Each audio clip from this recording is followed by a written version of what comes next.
Oke Sobat Terus, sekarang kita mulai masuk pembahasan play and pause-nya. Nah, sebelum kita membahas bagaimana cara untuk play dan pause, kita akan membahas 3 tasking terlebih dahulu. Yang gunanya adalah agar kita bisa membedakan, sekarang saya berada di tasking yang mana. Agar kita juga bisa menghemat energi kita ketika kita melakukan suatu hal. Nah, kalau kita ngomong tasking, kebanyakan orang membahas yang paling banyak tuh multitasking. Oke? Namun di sini pun banyak orang yang salah paham mengenai multitasking. Kita bahas multitasking yang paling pertama karena ini yang paling banyak orang bicarakan. Nah, multitasking itu adalah melakukan 2 pekerjaan yang sama di waktu yang bersamaan. Oke, waktu itu ada orang mama ngomong, Mas saya ini terbiasa multitasking, yaitu masak sambil jawab pesanan dari klien. Apakah itu multitasking, pertanyaannya? Atau ada orang yang ngomong gitu, saya multitaskingnya biasanya ngobrol sambil makan. Apakah itu multitasking? Menurut teman-teman bagaimana? Nah, kalau umumnya kita lihat definisinya, yaitu 2 pekerjaan yang sama dilakukan bersamaan di satu waktu, maka ini bukan multitasking. Gimana coba caranya orang ngomong di saat mulutnya terisi? Nggak mungkin. Ini bukan multitasking. Sama emak-emak ini, sebetulnya dia masak, begitu ada telepon, ada pesan dari si klien, dia berpindah. Ini bukan multitasking. Oke, ini yang dinamakan nanti kita bahas switch tasking. Berpindah dari satu pekerjaan ke pekerjaan lain dengan cepat. Nah, multitasking itu apa? Melakukan 2 pekerjaan yang sama di satu waktu yang bersamaan, dan ini tidak mungkin kita lakukan kalau kita nggak ahli, nggak terbiasa dengan salah satu pekerjaan atau kedua-duanya. Misalkan yang banyak orang lakukan adalah menelpon sambil nyetir. Ini dinamakan multitasking. Atau orang ngobrol sambil ngikat tali sepatu. Itu multitasking. Kedua pekerjaannya akrab kita lakukan. Namun ternyata walaupun kedua hal ini akrab kita lakukan, multitasking itu nggak baik untuk dilakukan. Sebuah penelitian menunjukkan bahwa multitasking bisa merusak otak. Silakan cari di Harvard Edu. Tulis saja multitasking can broke the brain. Multitasking bisa merusak otak. Ada penelitiannya. Dan selain itu, multitasking juga menurunkan produktivitas bisa sampai 20%.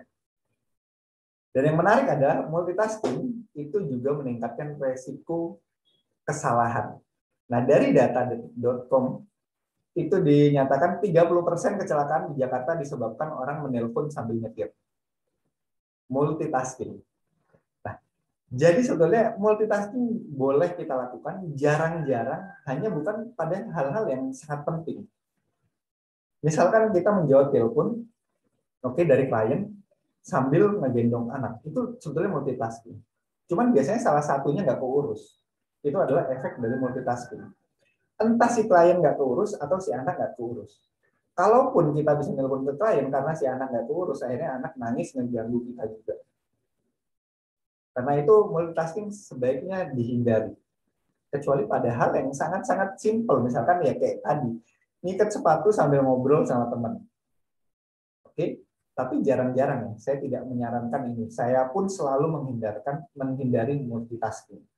Nah, yang berikutnya adalah yang sering disalahpahami sebagai multitasking tapi bukan multitasking adalah switch tasking. Berpindah dari satu pekerjaan ke pekerjaan lain dengan cepat tanpa jeda. Misalkan masak, kemudian ada telepon, dia langsung lompat ke telepon. Anak nangis, lompat ke anak nangis. Nah, ini perpindahan yang cepat. Nah, ini lebih bahaya lagi. Kenapa? Karena di sini energi akan tersedot dengan cepat. Nggak ada jeda. Dan biasanya kesalahannya cukup besar pada saat kita melakukan switch tasking. Kenapa? Karena pikiran itu biasanya belum berpindah satu pekerjaan, tapi tubuh udah berpindah ke sini. Jadi misalkan orang lagi masak, kemudian ada telepon, dia ngangkat telepon. Yang terjadi apa? Di pembicaraan telepon, dia terganggu karena pikirannya masih mikirin masakan. Nggak bisa fokus. Ketika ngurusin anak, ada telepon, setelah telepon mati, dia ngurusin anak, cuman masih mikirin gimana sih solusinya yang tadi. Ini juga harus dihindari. Jadi switch tasking, multitasking itu sangat menurunkan produktivitas dan beresiko tinggi untuk membuat kesalahan bagi kita. Nah, yang sebaiknya kita lakukan adalah yang nomor satu sebetulnya, single tasking. Nah, disinilah play sebetulnya bermain. Single tasking adalah kita melakukan satu pekerjaan di satu waktu. Ini juga kadang-kadang diplesetin gitu, menjadi mindful tasking. Jadi kita melakukan sesuatu itu mindful, present. Pikiran kita sepenuhnya datang hadir pada pekerjaan tersebut. Nah, teman-teman di sini nggak mungkin bisa melakukan play and pause kalau nggak single tasking. Karena play yang akan kita bahas caranya di video berikutnya dan juga pause itu fokus pada single tasking, satu tasking. Nah, efektivitas yang kita dapat dari single tasking ini sangat-sangat luar biasa. Terbukti ketika orang menghadapi satu pekerjaan dan dia present sepenuhnya, pikirannya tuh hadir sepenuhnya pada saat itu, efektivitasnya tuh naik bisa sampai 20% lebih. Bahkan salah satu teman saya itu ngomong, pekerjaan yang biasanya dihabiskan dalam waktu 1 bulan, itu 1 minggu bisa diselesaikan. Saat kita benar-benar hadir pikiran kita. Jadi tubuh dan pikiran hadir di satu pekerjaan tertentu.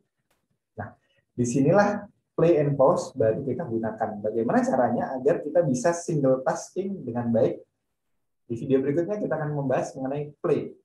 Bagaimana cara kita bisa single tasking dengan baik. Dan di video berikutnya lagi kita akan berbicara mengenai pause, yaitu bagaimana caranya agar kita bisa beristirahat sepenuhnya, fokus pada istirahat.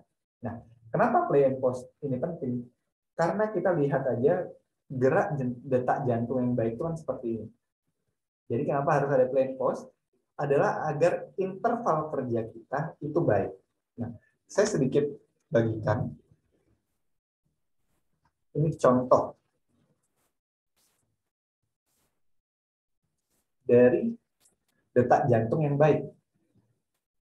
Naik, turun, naik, turun, naik, turun, naik, turun. Detak jantung yang baik itu bukan naik terus atau turun terus. Nah, disinilah yang saya sebut kalau di atas ini kita play. Kita fokus untuk naik, play. Yang di bawah kita sebut sebagai pause. Kita berhenti sejenak sebelum nanti kita naik lagi. Di sini kenapa play and pause itu perlu kita pelajari agar dalam proses yang tadi manajemen energi kita bisa memanfaatkan waktu kita sebaik-baiknya.